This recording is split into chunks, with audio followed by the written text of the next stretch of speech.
अर्कापयेतं विधिशर्वपूर्व गीर्वाणविज्ञानदमानतोऽस्मि प्रथमो हनुमान् नाम द्वितीयो भीम एव च पूर्णप्रज्ञस्तृतीयस्तु भगवत्कार्यसाधकः बुद्धिर्बलं यशोधैर्यं निर्भयत्वमरोगता अजाड्यं वाक्पटुत्वं च हनूमत्स्मरणाद् भवेत् पृथ्वीमण्डलमध्यस्थाः पूर्णबोधमतानुगाः वैष्णवा विष्णुहृदयाः तन्नमस्ये गुरुन् मम जन्माद्यस्य यतोऽन्वयादितरतश्चार्थेष्वभिज्ञस्वराट् तेने ब्रह्महृदाय आदिकवये मुह्यन्ति यं सूरयः तेजो वारिमृदां यथा विनिमयो यत्र त्रिसर्गो मृषा धाम्ना स्वेन सदा निरस्तकुहकं सत्यं परं धीमहि सृष्टिस्थित्यप्येहा नियतिदृशितमो बन्धमोक्षाश्च यस्मात् तस्य श्रीब्रह्मरुद्रप्रभृति सुरनरद्वीषशत्रात्मकस्य विष्णोर्व्यस्ताः समस्ताः सकलगुणनिधिः सर्वदोषौ व्यपेतः पूर्णानन्दो व्ययो यो गुरुरपि परमः चिन्तयेतं महान्तम् यं प्रव्रजन्तमनुपेतमपेतकृत्यं द्वैपायनो विरहकातर आजुहाव पुत्रेति तन्मयतया तर्वोऽपि नेदुः तं सर्वभूतहृदयं मुनिमानतोऽस्मि श्रीगुरुभ्यो नमः हरिः ಓಂ ಶ್ರೀಮದ್ಭಾಗವತದ ಷಷ್ಠ ಸ್ಕಂಧದ 18ನೇ ಅಧ್ಯಾಯದಲ್ಲಿ ಇವತ್ತು 4ನೇ ಶ್ಲೋಕ ಅಗ್ನೀನ್ ಪುರೀಷ್ಯಾನಾಧತ್ತ ಕ್ರಿಯಾಯಾಂ ಸಮನಂತರಃ ದರ್ಶನೀ ವರುಣಸ್ಯಾಸೀತ್ ಯಸ್ಯಾಂ ಜಾತೋ ಭೃಗು ಪುನಃ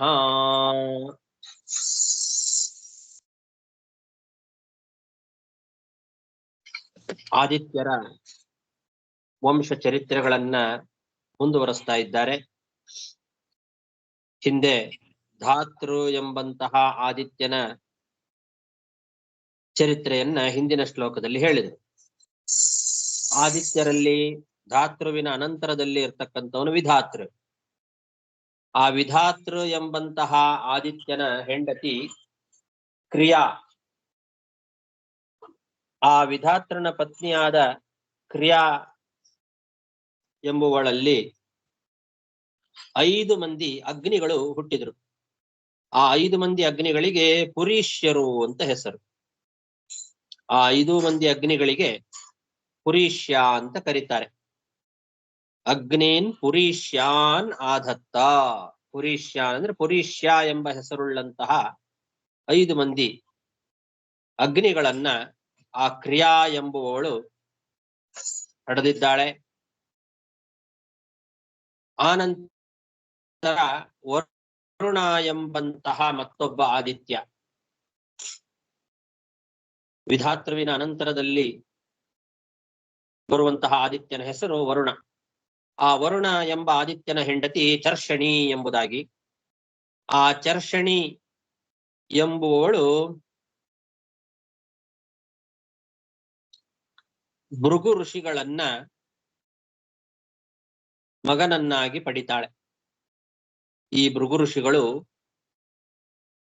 ಇದು 2ನೇ ಬಾರಿ ಈ ಚರ್ಷಣಿ ಎಂಬುವಳಲ್ಲಿ, ವರುಣ ಮತ್ತು ಚರ್ಷಣಿ ಎಂಬುವವರಲ್ಲಿ ಜನ್ಮವನ್ನ ಪಡಿತಾ ಇದ್ದಾರೆ. 1 ಬಾರಿ ಬ್ರಹ್ಮಪುತ್ರರಾಗಿ ಭೃಗು ಋಷಿಗಳು ಹುಟ್ಟಿದ್ದಾರೆ. ಈಗ 2ನೇ ಬಾರಿ ಅದೇ ಭೃಗು ಋಷಿಗಳೇ ವರುಣ ಎಂಬಂತಹ ಆದಿತ್ಯನ ಪತ್ನಿಯಾದ ಚರ್ಷಣಿ ಎಂಬುವಳಲ್ಲಿ ಹುಟ್ಟುತ್ತಾ ಇದ್ದಾರೆ. ಅದಕ್ಕೆ ಯಸ್ಯಾಂ ಜಾತೋ ಭೃಗು ಪುನಃ ಅಂತ ಹೇಳಿದ್ದಾರೆ. ಪುನಃ ಅಂತ ಹೇಳಿದ್ರಿಂದ ಮತ್ತೊಮ್ಮೆ ಭೃಗು ಋಷಿಗಳು ಮತ್ತೊಮ್ಮೆ ಇವಳಲ್ಲಿ ಹುಟ್ಟಿದ್ದಾರೆ. ತೈತ್ತಿರಿಯ ಉಪನಿಷತ್ತಿನಲ್ಲಿ ಪ್ರಾರಂಭದಲ್ಲಿ ಬರ್ತದೆ, ಭೃಗುರ್ವೈರ್ವಾರುಣಿ ವರುಣಂ ಪಿತರಮುಪಸಸಾರ ಅಂತ. ಹಾಗಾಗಿ ವರುಣನ ಮಗ ಭೃಗು ತನ್ನ ತಂದೆಯಾದ ವರುಣನ ಹತ್ತಿರ ಹೋದ ಅಂತ ಅಲ್ಲೇನು ತೈತ್ತಿರಿಯ ಉಪನಿಷತ್ತಿನಲ್ಲಿ ಹೇಳ್ತಾರೆ. ಅದು ಈಗ ನಮಗೆ ಈ ಮಾತಿನಿಂದ ಗೊತ್ತಾಗ್ತದೆ. ಭೃಗು ಎರಡನೇ ಬಾರಿ, ಮೊದಲು ಬ್ರಹ್ಮಪುತ್ರನಾಗಿ ಹುಟ್ಟಿದ ಆ ಭೃಗು ಈಗ ಎರಡನೇ ಬಾರಿ ವರುಣನ ಹೆಂಡತಿಯಾದ ಚರ್ಷಣಿಯಲ್ಲಿ ಹುಟ್ಟಿದ್ದಾನೆ. ಅಗ್ನೀನ್ ಪುರೀಷ್ಯಾನಾಧತ್ತ ಕ್ರಿಯಾಯಾಂ ಸಮನಂತರಃ ಚರ್ಷಣಿ ವರುಣಸ್ಯಾಸೀದ್ ಯಸ್ಯಾಂ ಜಾತೋ ಭೃಗು ಪುನಃ ವಾಲ್ಮೀಕಿಶ್ಚ ಮಹಾಯೋಗಿ ವಲ್ಮೀಕಾದಭವತ್ ಕಿಲ ಅಗಸ್ತ್ಯಶ್ಚ ವಸಿಷ್ಠಶ್ಚ ಮಿತ್ರಾವರುಣಯೋರ್ಷಿ. ಈ ವರುಣ ಏನಿದ್ದಾನೆ, ಇವನಿಂದ ಭೃಗು ಋಷಿ ಹುಟ್ಟಿದ ಅಂತ ಹಿಂದೆ ಹೇಳಿದ್ರು. ಅಷ್ಟೇ ಅಲ್ಲದೆ ಈ ವರುಣನ ಮಗನಾಗಿ ವಾಲ್ಮೀಕಿಯು ಕೂಡ ಹುತ್ತದಿಂದ ಹುಟ್ಟಿದ್ದಂತೆ. ವರುಣನ ಹೆಂಡತಿಯಾದ ಚರ್ಷಣಿಯಲ್ಲಿ ಭೃಗು ಋಷಿಗಳು ಎರಡನೇ ಬಾರಿ ಹುಟ್ಟಿದ್ರು. ಇದೇ ವರುಣನ ಮಗನಾಗಿ ವಾಲ್ಮೀಕಿ ಋಷಿಗಳು, ಮಹಾಯೋಗಿಗಳಾದಂತಹ ವಾಲ್ಮೀಕಿ ಋಷಿಗಳು ವಲ್ಮೀಕದಿಂದ ಅವರು ಹುಟ್ಟಿದ್ದಾರೆ. ಹುತ್ತದಿಂದ, ವಲ್ಮೀಕ ಅಂದ್ರೆ ಹುತ್ತ, ಆ ಹುತ್ತದಿಂದ ಹುಟ್ಟಿದ್ರಿಂದ ಅವರಿಗೆ ವಾಲ್ಮೀಕಿ ಅಂತ ಹೆಸರು ಬಂದಿದೆ. ವಲ್ಮೀಕದಿಂದ ಹುಟ್ಟಿ ವರುಣನ ಮಗ ಎಂಬುದಾಗಿ ಕರೆಸ್ಕೊಂಡಿದ್ದಾರೆ ವಾಲ್ಮೀಕಿ ಋಷಿಗಳು. ಅಷ್ಟೇ ಅಲ್ಲದೆ ಅಗಸ್ತ್ಯರು, ವಸಿಷ್ಠರು ಮಿತ್ರಾವರುಣರ ಮಕ್ಕಳು ಎಂಬುದಾಗಿ ಕರೆಸ್ಕೊಂಡಿದ್ದಾರೆ. ಅಗಸ್ತ್ಯಶ್ಚ ವಸಿಷ್ಠಶ್ಚ ಮಿತ್ರಾವರುಣಯೋರ್ ಋಷಿ ಅಂತ ಹೀಗೆ ವರುಣನ ಮಕ್ಕಳು. ವಾಲ್ಮೀಕಿಶ್ಚ ಮಹಾಯೋಗಿ ವಲ್ಮೀಕಾದಭವತ್ ಕಿಲ ಅಗಸ್ತ್ಯಶ್ಚ ವಸಿಷ್ಠಶ್ಚ ಮಿತ್ರಾವರುಣಯೋರ್ ಋಷಿ ರೇತಸ್ಸಿ ಚತುಃ ಕುಂಭೆ ಉರ್ವಶ್ಯಾ ಸನ್ನಿಧೌ ಧೃತಂ ರೇವತ್ಯಾಂ ಮಿತ್ರ ಉತ್ಸರ್ಗಮರಿಷ್ಟಂ ಪಿಪ್ಪಲಂ ವ್ಯಧಾತ್. ಈ ಮಿತ್ರಾವರುಣರೇನಿದ್ದಾರೆ ಅವರು ಊರ್ವಶಿಯ ಹತ್ತಿರದಲ್ಲಿ ಆ ಮಿತ್ರಾವರುಣರು ತಮ್ಮ ರೇತಸ್ಖಲನ ಆದಾಗ ಅಲ್ಲಿ ಇಬ್ಬರು ಒಂದೇ ಮಡಕೆಯಲ್ಲಿ, ಮಿತ್ರ ಮತ್ತು ವರುಣ ಎಂಬತಕ್ಕಂಥವರು ಇಬ್ರು ಕೂಡ ಒಂದೇ ಮಡಿಕೆಯಲ್ಲಿ ತಮ್ಮ ವೀರ್ಯವನ್ನ ಇಟ್ಟಿದ್ರಿಂದ ಅಲ್ಲಿ ಪುಲಸ್ತ್ಯ ಪುತ್ರ ಅಗಸ್ತ್ಯ ಮುನಿ ಮತ್ತು ಬ್ರಹ್ಮಪುತ್ರರಾದ ವಸಿಷ್ಠರು ಅವರಿಬ್ರು ಪುನಃ ಹುಟ್ಟಿ ಬಂದ್ರಂತೆ. ಮಿತ್ರಾವರುಣರ ಮಕ್ಕಳಾಗಿ, ಪುಲಸ್ತ್ಯರ ಮಕ್ಕಳಾಗಿ ಹುಟ್ಟಿದ್ದಂತಹ ಅಗಸ್ತ್ಯ ಋಷಿಗಳು, ಬ್ರಹ್ಮನ ಮಗನಾಗಿ ಹುಟ್ಟಿದಂತಹ ವಸಿಷ್ಠ ಋಷಿಗಳು ಎರಡನೇ ಬಾರಿ ಈ ಮಡಕೆಯಲ್ಲಿ ಹುಟ್ಟಿ ಬಂದಿದ್ದಾರೆ. ಊರ್ವಶಿಯ ಹತ್ತಿರದಲ್ಲಿ ಮಿತ್ರಾವರುಣರು ವೀರ್ಯಸ್ಖಲನಗೊಂಡಾಗ ಒಂದೇ ಮಡಕೆಯಲ್ಲಿ ಅವರಿಬ್ಬರು ಕೂಡ ಆ ವೀರ್ಯವನ್ನ ಇಟ್ಟಿದ್ರಿಂದ ಆ ಮಡಕೆಯಿಂದ ಹುಟ್ಟಿ ಬಂದವರು ಪುಲಸ್ತ್ಯರ ಮಕ್ಕಳಾದಂತಹ ಅಗಸ್ತ್ಯ ಮುನಿಗಳು ಮತ್ತು ಬ್ರಹ್ಮನ ಮಕ್ಕಳಾದಂತಹ ವಸಿಷ್ಠ ಋಷಿಗಳು. ಇವರಿಬ್ರು ಪುನಃ ಹುಟ್ಟಿ ಬಂದಿದ್ದಾರೆ. ಇನ್ನು ಮಿತ್ರನಿಗೆ ರೇವತಿ ಎಂಬುದಾಗಿ ಪತ್ನಿ, ಅವಳಲ್ಲಿ ಉತ್ಸರ್ಗ, ಅರಿಷ್ಟ, ಪಿಪ್ಪಲ ಅಂತ 3 ಜನ ಮಕ್ಕಳು ಬೇರೆನೆ ಹುಟ್ಟಿದ್ದಾರೆ. ಈ ಮಕ್ಕಳಲ್ಲದೆ ಮಿತ್ರಾವರುಣರು ಒಟ್ಟಿಗೆ ವಸಿಷ್ಠರನ್ನು ಮತ್ತು ಅಗಸ್ತ್ಯ ಮುನಿಗಳನ್ನು ಹುಟ್ಟಿಸಿದ್ರು. ಅದಲ್ಲದೆ ಪ್ರತ್ಯೇಕವಾಗಿ ಮಿತ್ರನಿಗೆ ರೇವತಿ ಎಂಬಂತಹ ಹೆಂಡತಿಯಲ್ಲಿ ಉತ್ಸರ್ಗ, ಅರಿಷ್ಟ, ಪಿಪ್ಪಲ ಎಂಬ 3 ಜನ ಮಕ್ಕಳು ಹುಟ್ಟಿದ್ರು. ರೇತಸ್ಸಿ ಚತುಃ ಕುಂಭೆ ಉರ್ವಶ್ಯಾ ಸನ್ನಿಧೌ ಧೃತಂ ರೇವತ್ಯಾಂ ಮಿತ್ರ ಉತ್ಸರ್ಗಮರಿಷ್ಟಂ ಪಿಪ್ಪಲಂ ವ್ಯಧಾತ್ ಪೌಲೋಮ್ಯಾಂ ಇಂದ್ರ ಆಧತ್ತ ತ್ರೀನ್ ಪುತ್ರಾನಿ ತಿನಶ್ರುತಂ ಜಯಂತಂ ವೃಷಭಂ ತಾತ ತೃತೀಯಂ ಈಳುಷಂ ಪ್ರಭುಂ. ಇನ್ನು ಮತ್ತೊಬ್ಬ ಆದಿತ್ಯ ಮುಂದೆ ಇಂದ್ರ ಎಂಬಂತಹ ಮತ್ತೊಬ್ಬ ಆದಿತ್ಯ. ಈ ಇಂದ್ರನ ಹೆಂಡತಿ ಶಚೀದೇವಿ, ಅವಳಿಗೆ ಪೌಲೋಮಿ ಅಂತ ಕರೀತಾರೆ. ಯಾಕೆಂದ್ರೆ ಪುಲೋಮ ಎಂಬಂತಹ ಅಸುರನ ಮಗಳು.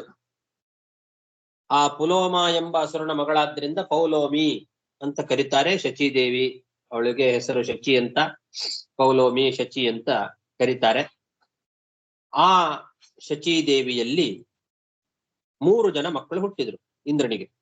ಜಯಂತ, ಋಷಭ, ಮೀಳುಷ ಎಂಬುದಾಗಿ 3 ಜನ ಮಕ್ಕಳು. ಜಯಂತಂ, ಋಷಭಂ, ಮೀಳುಷಂ ಅಂತ 3 ಜನ ಮಕ್ಕಳು ಇಂದ್ರನಿಗೆ ಪೌಲೋಮಿಯಲ್ಲಿ ಹುಟ್ಟಿರ್ತಕ್ಕಂತಹ ಮಕ್ಕಳು. ಪೌಲೋಮ್ಯಾಮಿಂದ್ರ ಆದತ್ತ ತ್ರೀನ್ ಪುತ್ರಾನಿತಿ ನ ಶ್ರುತಂ. ಜಯಂತಂ ವೃಷಭಂ ತಾತ ತೃತೀಯಂ ಮೀಳುಷಂ ಪ್ರಭುಂ. ಕುರುಕ್ರಮಸ್ಯ ದೇವಸ್ಯ ಮಾಯಾವಾಮನರೂಪಿಣಃ ಕೀರ್ತೌ ಪತ್ನ್ಯಾಂ ಬೃಹತ್ ಶ್ಲೋಕಃ ತಸ್ಯಾಸನ್ ಸೌಭಗಾದಯಃ.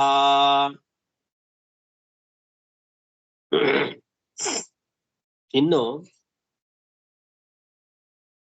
ಮತ್ತೊಬ್ಬ ವಾಮನ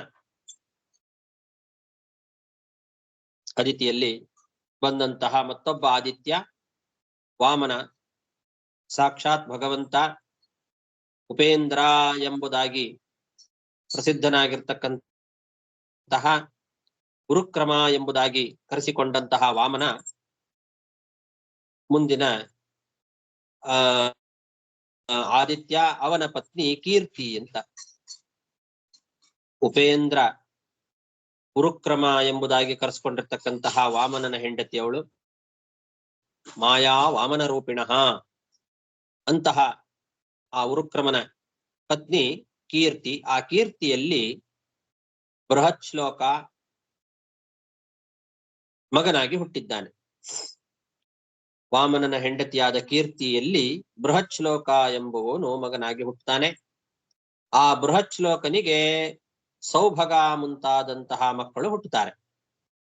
ಅವರ ಹೆಸರನ್ನ ಇಲ್ಲಿ ಹೇಳಿಲ್ಲ, ಸೌಭಗಾದಯ ಅಂತ ಅಷ್ಟೇ ಹೇಳ್ತಾರೆ.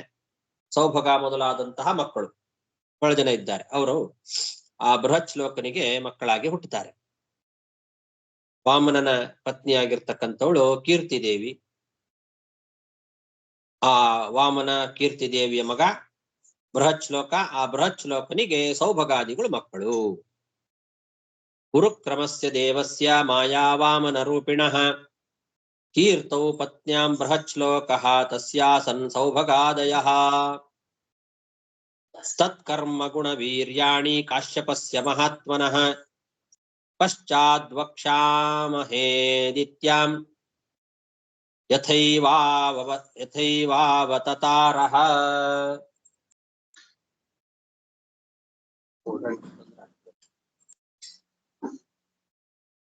ಓಡಾಡ್ತಾರೆ.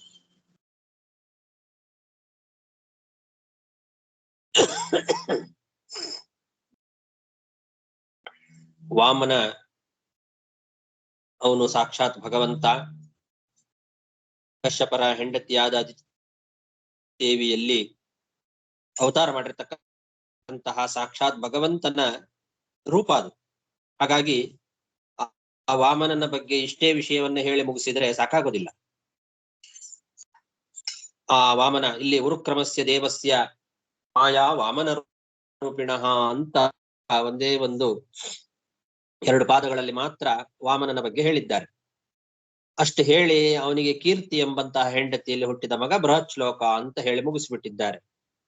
ಆದರೆ ಆ ವಾಮನ ಮಾಡಿರ್ತಕ್ಕಂತಹ ಮಹಾ ಅದ್ಭುತವಾದ ಕಾರ್ಯಗಳು ಏನು ಅದನ್ನೆಲ್ಲ ತಿಳ್ಕೊಳ್ಳೇಬೇಕು.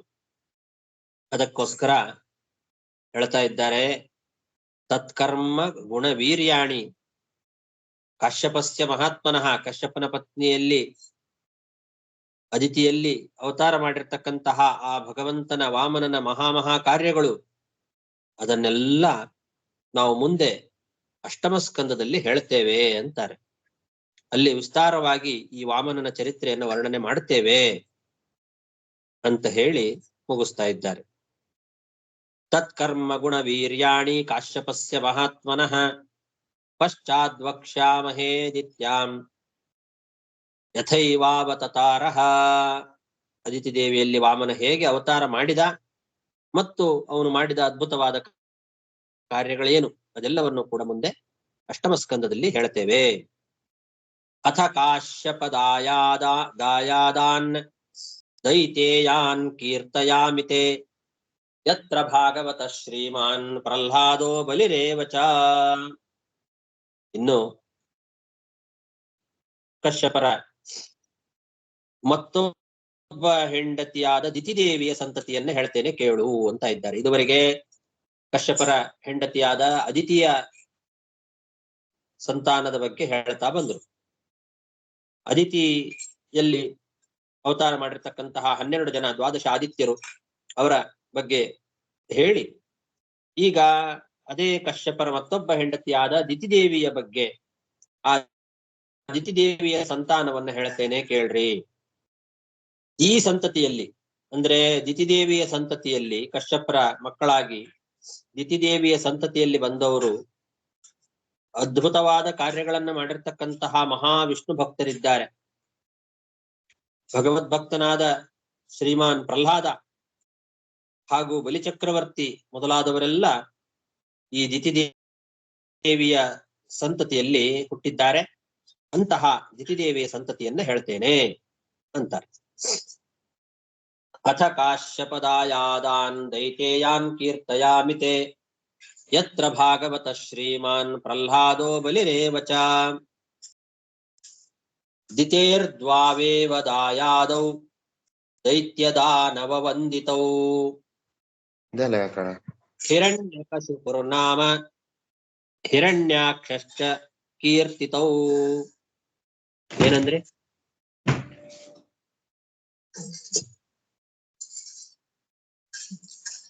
ಯಾರೋ ಏನೋ ಕೇಳದಂಗಾಯ್ತು.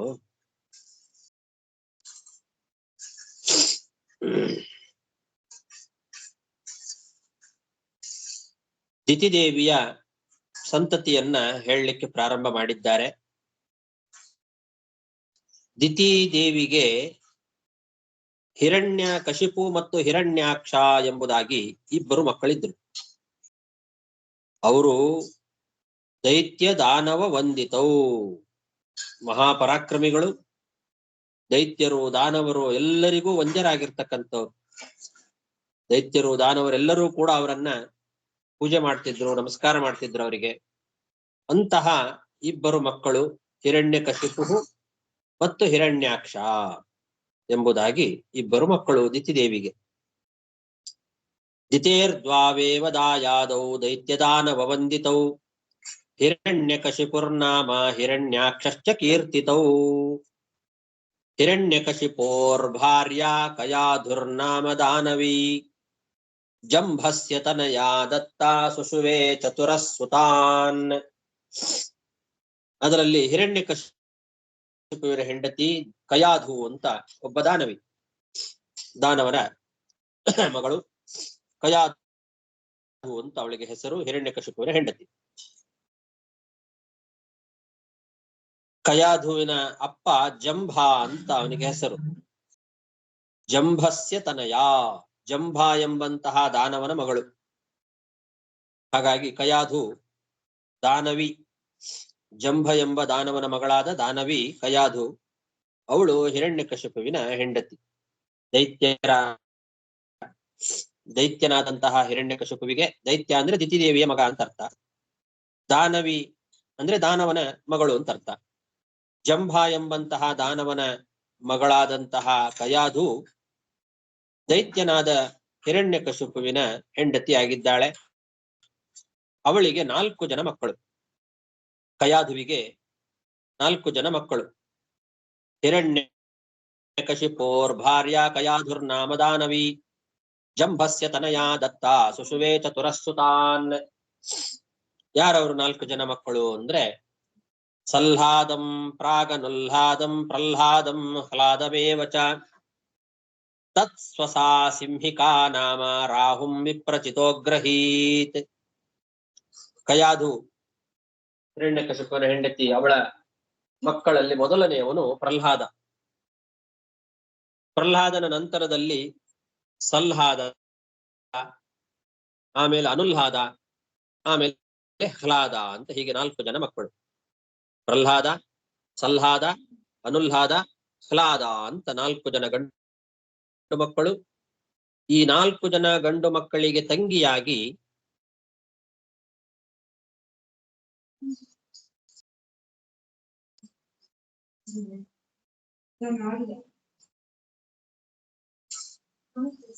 ಸಿಂಹಿಕಾ ಎಂಬತಕ್ಕಂಥವಳು ಹುಟ್ಟುತ್ತಾಳೆ.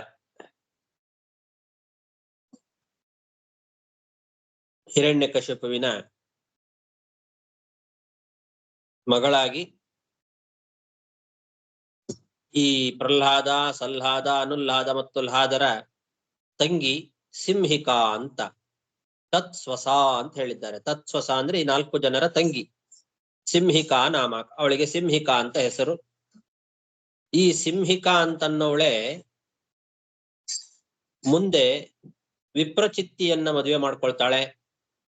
ಆ ವಿಪ್ರಚಿತ್ತಿಯಿಂದ ರಾಹುವನ್ನ ಮಗನನ್ನಾಗಿ ಪಡಿತಾಳೆ.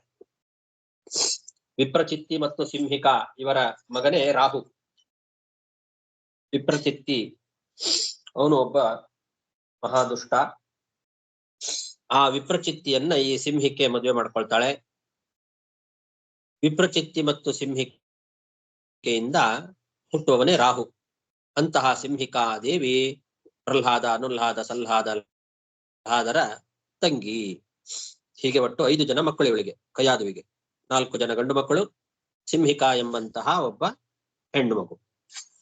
ಸಲ್ಹಾದಂ ಪ್ರಾಗನುಲ್ಹಾದಂ ಪ್ರಹ್ಲಾದಂ ಹ್ಲಾದಮೇವ ಚ ತತ್ ಸ್ವಸಾ ಸಿಂಹಿಕಾ ನಾಮ ರಾಹುಂ ವಿಪ್ರಚಿತೋಗ್ರಹೀತ್. ಶಿರೋಹರದ್ಯಸ್ಯ ಹರಿಃ ಚಕ್ರೇಣ ಪಿಬತೋಮೃತಂ ಸಲ್ಹಾದಸ್ಯ ಕೃತಿರ್ಭಾರ್ಯಾ ಸೂತ ಪಂಚಜನಂ ತತಃ. ಈ ವಿಪ್ರಚಿತ್ತಿಯ ಮಗ ರಾಹು ಏನಿದ್ದಾನಲ್ಲ, ಸಿಂಹಿಕೆಯ ಮಗ, ಇವನು ಕೂಡ, ಇವನ ಚರಿತ್ರೆಯೂ ಕೂಡ ಮುಂದೆ ಬರ್ತದೆ. ಇವನು ಅಮೃತವನ್ನು ಕುಡಿಯಬೇಕು ಅಂತ ಪ್ರಯತ್ನ ಮಾಡ್ತಾನೆ. ಅದು ಅವನಿಗೆ ಯೋಗ್ಯವಲ್ಲ. ದೇವತೆಗಳಿಗೆ ಪಾನಯೋಗ್ಯವಾದಂತಹ ಅಮೃತವನ್ನ ಈ ದೈತ್ಯ ಕುಡಿಬೇಕು ಅಂತ ತಾನು ಪ್ರಯತ್ನ ಮಾಡಿದ್ದಾಗ ಭಗವಂತನ ಚಕ್ರದಿಂದ ಇವನ ತಲೆ ಕಡಿತಾನೆ ಭಗವಂತ. ಹೀಗೆ ತಲೆಯನ್ನ ಕತ್ತರಿಸಿಕೊಂಡಂತವನೇ ರಾಹು. ಭಗವಂತನ ಚಕ್ರದಿಂದ ಇವನ ಶಿರಸ್ಸು ಹೋಗ್ತದೆ. ಅಂತಹ ರಾಹು ಈ ಸಿಂಹಿಕೆಯ ಮಗ ಅಂತ ಅವನ ಬಗ್ಗೆ ಅಷ್ಟು ಹೇಳಿದ್ದಾರೆ. ಅದಾದ ಮೇಲೆ ಮೊದಲು ಸಲ್ಹಾದನ ಸಂತತಿಯನ್ನ ಹೇಳ್ತಾರೆ. ಸಲ್ಹಾದ ಏನಿದ್ದಾನೆ ಅವನ ಹೆಂಡತಿ ಕೃತಿ. ಸಲ್ಹಾದ ಮತ್ತು ಕೃತಿಯರಲ್ಲಿ ಹುಟ್ಟಿದವನು ಪಂಚಜನ ಅಂತ.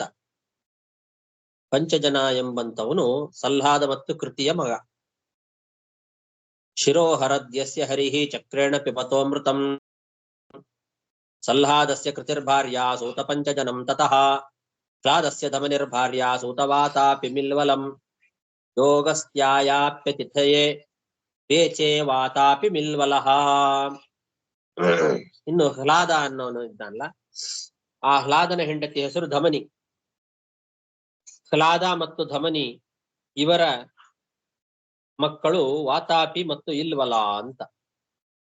ಈ ವಾತಾಪಿ ಮತ್ತು ಇಲ್ವಲ ಅಂತನ್ನೋರು ಇಬ್ರು ಕೂಡ ಹ್ಲಾದನ ಮಕ್ಕಳು. ಹ್ಲಾದ ಮತ್ತು ಧಮನಿಯ ಮಕ್ಕಳವರು. ಈ ಇಲ್ವಲ ಅಂತನ್ನೋನೇನಿದ್ದಾನೆ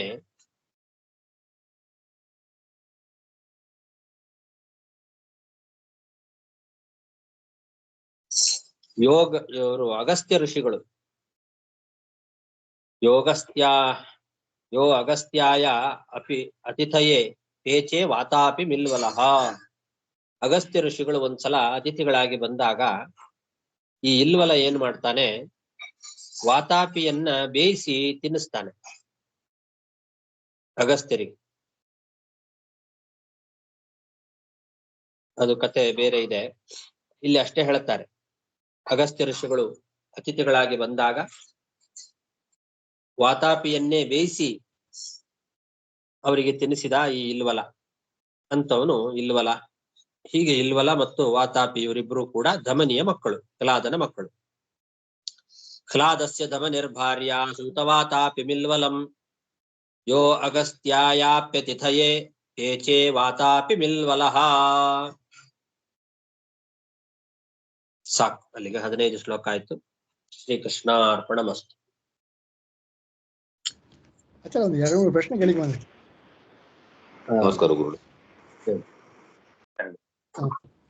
ನಾವು ಇಲ್ಲಿ ನಾವು ನೋಡಿರೋ ಅಲ್ಲಿ ಚರ್ಷಿಣಿ ವರ್ಣಸ್ಯ ಆಸೀತ್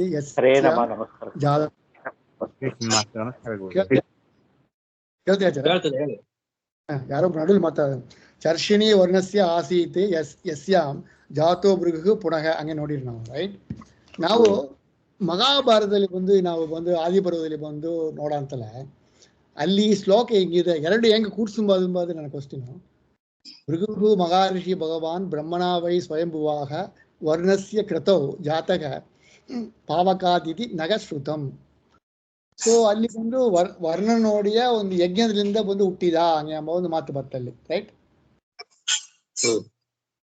ಸೊ ಇದಕ್ಕೂ ಅದಕ್ಕೆ ಹೆಂಗೆ ಹೊಂಟಿಂಬಾದು? ಇಲ್ಲಿ ಬಂದು ಚರ್ಷಣಿ ವರ್ಣಸ್ಯ ಆಸೀತ್ ಯಸ್ಯಾಂ ಅವಳಲ್ಲಿ, ರೈಟ್? ಯಸ್ಯಾಂ ಅವಳಲ್ಲಿ ಬಂದು ಜಾತೋ ಭೃಗು ಪುನಃ ಹಂಗೇನು ಅದೇ ವರುಣನ ಹೆಂಡತಿ ಚರ್ಷಣಿಯಲ್ಲಿ ಹುಟ್ಟಿದ ಅಂದ್ರೆ ಅದೇ ಅರ್ಥ. ವರುಣನ ಮಗ ಅಂದ್ರೆ ವರುಣನ ಯಜ್ಞದಲ್ಲಿ ಹುಟ್ಟಿದವನು ಅಂತಾನೆ ಅರ್ಥ. ಓಕೆ, ಅಂದ್ರೆ ಇವಳು ಸಂಕಲ್ಪ ಮಾಡಿ ಯಜ್ಞ ಕಾರ್ಯ ಮಾಡ್ತಾರೆ, ಇಬ್ರು ಸೇರಿ ಸಂಕಲ್ಪ ಅವರಿಬ್ರು ಸೇರಿ, ಹೌದು, ಅವರಿಬ್ರು ಸೇರಿ ಯಜ್ಞ ಮಾಡಿದಾಗ ಅಲ್ಲಿ ಆಮೇಲೆ ಹುಟ್ಟಿದವನು ಅಂತ ಅರ್ಥ. ಹಂಗ ಇದನ್ನು ಅದನ್ನು ಅಲ್ಲಿ ಹಂಗ ಜೋಡಿಸಿಬೇಕು. ಹೌದು. ಓಕೆ. ಈ ಸಿಂಹಿಕಾ ನೋಡಿರ್ಲ ಆಚಾರ, ಈ ಸಿಂಹಿಕಾ ನಾವು ರಾಮಾಯಣದಲ್ಲಿ ನೋಡ್ತಾಳೆ, ರೈಟ್? ವಾಯುದೇವರು ಬಂದು ಲಂಗಾ ಗಮನ ಮಾಡಂತ ಅವಳು ಬಂದು ಸೆಲ್ತಾಳೆ, ರೈಟ್? ಸೊ ಅವಳು ಕೊಳ್ಳಿದ್ದು. ಸೊ ಈ ಸಿಂಹಿಕಾಂಬ ಅದು ಬಂದು 24ನೇ ಈ ಮನ್ವಂತರಲ್ಲಿ ಬಂದು 24ನೇ ಯುಗದಲ್ಲಿ ಹುಟ್ಟಿದ್ರು ತಗೊಂಬೋಗಾಗ ರಾಮಾಯಣ ಬಂದು ಆಗತ್ತಾ ನಡೀತಾರೆ, ರೈಟ್? 24ನೇ ಯುಗದಲ್ಲಿ ತ್ರೇತಾಯುಗದಲ್ಲಿ ನಡೀತಾರೆ, ರೈಟ್? ಸೊ ಆಗ ವೈವಸ್ವರ ಮನ್ವಂತರಲ್ಲಿ 24ನೇ ಯುಗದಲ್ಲಿ ತ್ರೇತಾಯುಗದಲ್ಲಿ ಬಂದು ಈ ಸಿಂಹಿಕಾ ಹುಟ್ಟಿಡು ಹಂಗೆ ತಗೊಂಬೋಕ ನಾವು. ಇದೆಲ್ಲ ಯಾವ ಯುಗದ ಇದನ್ನ ಹೇಳ್ತಾ ಇದ್ದಾರೆ ಇವಾಗ ತಿಳಿಲ್ಲ. ಬಟ್ ಆದ್ರೆ ನಾ ಹೆಂಗೆ ರಿಲೇಟ್ ಮಾಡಿಕೊಂಡೆ ಅಂದ್ರೆ, ರಾಮಾಯಣದಲ್ಲಿ ಸಿಂಹಿಕಾ ಬರ್ತಾ ರಾಮಾಯಣ ಯಾವಾಗ ನಡೀತು? 24ನೇ ಯುಗದಲ್ಲಿ. ನಾವು ಇಟ್ಕೊಳ್ಬಾರ್ದು. ಈ ದೈತ್ಯರು ದಾನವರು ಇವರೆಲ್ಲ ಎಲ್ಲಾ ಯುಗಗಳಲ್ಲೂ ಇರ್ತಾರೆ. ಅವರು ಒಂದು ಯುಗಕ್ಕೆ ಸಂಬಂಧಪಟ್ಟವ್ರು ಅಂತಲ್ಲ. ಓಕೆ. ಈ ದೈತ್ಯರಿಗೆ ದಾನವರಿಗೆ ಆ ಒಂದು ಶಕ್ತಿ ಇರ್ತದೆ, ಅವರೆಲ್ಲಾ ಯುಗಗಳಲ್ಲೂ ಇರ್ತಾರೆ. Okay okay. ಸೊ ಹಂಗೆ ಅಂದ್ರೆ ಅಲ್ಲಿ ಹುಟ್ಟಿದ್ರು ಅಂದ್ರೆ ಈ ಯುಗ ನಾವು ಒಂದು ಸ್ಪೆಸಿಫಿಕ್ ಹೇಳಕ್ಕಿಲ್ಲ, ಹೇಳಲಿಕ್ಕೆ ಬರಲ್ಲ. ಹೌದು. ಓಕೆ. ಆಮೇಲೆ ಈ ದೈತ್ಯ ಮತ್ತು ದಾನವ ಮತ್ತು ರಾಕ್ಷಸ ಇವ್ರು ಮೂರು ಏನು ವ್ಯತ್ಯಾಸ? ದೈತ್ಯರು ಅಂದ್ರೆ ದಿತಿದೇವಿಯಲ್ಲಿ ಹುಟ್ಟಿದ ಸಂತತಿ, ರೈಟ್? ದೇವಿಯಲ್ಲಿ ಬಂದ ಸಂತತಿ, ರೈಟ್? ರಾಕ್ಷಸರು ಅಂತ ಅನ್ನೋದು ಒಂದು ಪ್ರತ್ಯೇಕ ಕ್ಯಾಟಗರಿನೇ. ಇಲ್ಲ, ಅದು ಬಂದು ಕಶ್ಯಪದಿಂದ ಹುಟ್ಟುತ್ತಾರೆ, ಕೀಕಸಾಲಿ ಹುಟ್ಟಿದ್ದಾರೆ ರಾಕ್ಷಸರು, ರೈಟ್? ಕೀಕಸಾಲಿ ಹುಟ್ಟಂದವರು ರಾಕ್ಷಸರು, ರೈಟ್? ಅದೇ ಕಶ್ಯಪ 6 ಹೆಂಡತಿಲಿ ಕೀಕಸಾಲಿ ಹುಟ್ಟೋದು ರಾಕ್ಷಸರು. ನನ್ನ ಪ್ರಶ್ನೆ ಏನಂದ್ರೆ, ಈ ಗುಣದಲ್ಲಿ ಏನಾ ವ್ಯತ್ಯಾಸ ಬರ್ತೀಯಾ ಅಂತ ಹೇಳ್ತಾನೆ. ಇವರೆಲ್ಲ ಎಲ್ಲವೇ ಕೆಟ್ಟವ್ರನ್ನ ತಗೊಂಬೋಕಾ, ಇಲ್ಲ ಗುಣದಲ್ಲಿ ಯಾವ್ದಾದ್ರು ವ್ಯತ್ಯಾಸ ಬರ್ತೀಯಾ? ಎಲ್ಲಾರು ಅವ್ರ ಕೆಟ್ಟವ್ರೆ, ಸ್ವಲ್ಪ ಕೆಲವರು ಒಳ್ಳೆಯವ್ರು ಇರ್ತಾರೆ, ಇಲ್ಲ ಅಂತಲ್ಲ. ಅಂದ್ರೆ ಗುಣದಲ್ಲಿ ವ್ಯತ್ಯಾಸ ಏನು ಹೇಳಲಿಕ್ಕೆ ಬರೋದಿಲ್ಲ. ಇಂಥವ್ರಿಗೆ ಇಂಥ ಗುಣ ಅಂತ ಪ್ರತ್ಯೇಕವಾಗಿ ಹೇಳಲಿಕ್ಕೆ ಬರೋದಿಲ್ಲ. ಈ ಪ್ರಹ್ಲಾದ ಬಂದು ಈ ದೈತ್ಯಲ್ಲಿ ಇದರಲ್ಲಿ ಹುಟ್ಟುತ್ತಾನೆ, ರೈಟ್? ದಿತಿ ದೇವಿಯಲ್ಲಿ ಹುಟ್ಟು ದೈತ್ಯ. ಸೊ ಅಷ್ಟೇ ಅರ್ಥ. ಓಕೆ. ಅವರೆಲ್ಲ ದುಷ್ಟರೇ ಆಗಿರ್ಬೇಕು ಅಂತ ಏನಿಲ್ಲ, ಆದ್ರೆ ಪ್ರತಿಯೊಬ್ಬರ ಗುಣದಲ್ಲೂ ವ್ಯತ್ಯಾಸ ಇದೆ. ಸಾಧಾರಣವಾಗಿ ಎಲ್ಲರೂ ಕೂಡ ದುಷ್ಟರೇ ಆಗಿರ್ತಾರೆ ಅವರು, ದೈತ್ಯರು, ದಾನವರು, ರಾಕ್ಷಸರು ಎಲ್ಲರೂ ಕೂಡ ಸಾಧಾರಣವಾಗಿ ಎಲ್ಲರೂ ದುಷ್ಟರೇ ಜಾಸ್ತಿ. ಅಪರೂಪಕ್ಕೆ ಯಾರಾದ್ರೂ ಒಬ್ರೋ ಇಬ್ರೋ ಮಧ್ಯದಲ್ಲಿ ಭಗವದ್ ಭಕ್ತರು ಇರ್ತಾರೆ ಅಷ್ಟೇ. ನಿಮಗೆ ತಿಳಿದು ಈ ದೈತ್ಯರಲ್ಲಿ ಬಂದು ಪ್ರಹ್ಲಾದ ನೋಡ್ತಾರೆ ಒಲ್ಲವ ರೈಟ್, ನೋಡ್ತೇವೆ ನಾವು. ಆ ತರ ದಾನವ ಮತ್ತು ರಾಕ್ಷಸರಲ್ಲಿ ಬಂದು ಒಳ್ಳವರು ಹುಟ್ಟುತ್ತಾರೆ. ಈಗ ವಿಭೀಷಣ ಅವ್ರೇನು ರಾಕ್ಷಸ. ಹೌದು, ವಿಭೀಷಣ ರಾಕ್ಷಸ. ಓಕೆ, ಅವನು ಒಳ್ಳೆಯವನು, ಒಲ್ಲವನು. ದಾನವರಲ್ಲಿ ಆ ತರ ಯಾರಿದ್ದಾರೆ ನಿಮಗೆ ತಿಳಿದು? ದಾನವರಲ್ಲಿ ಅದಷ್ಟೇ ಇದ್ದಾರೆ. ಓಕೆ, ಆಯ್ತಾಯ್ತು.